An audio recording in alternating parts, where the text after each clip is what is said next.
سلام عرض ادب و احترام خدمت دوستان همراهان گرامی.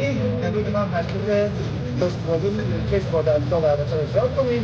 یه همچنین فوق‌العاده موثر و کاربردی برای انقلاب سر بازو یا پشت بازو برای سر کوتاه میانه و سر بلند عضله تشکیل اجرا کنیم. این کامل نکنیم.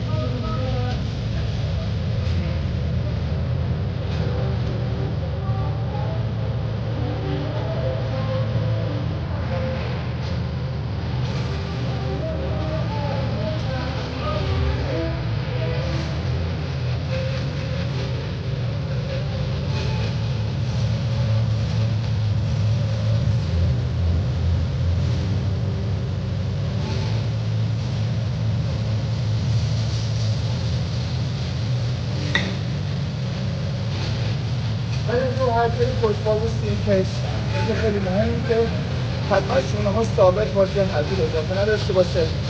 دستگاه باید کاملا صاف باشه از سمت آرش و عضله پروسس کامل درگیر بشه.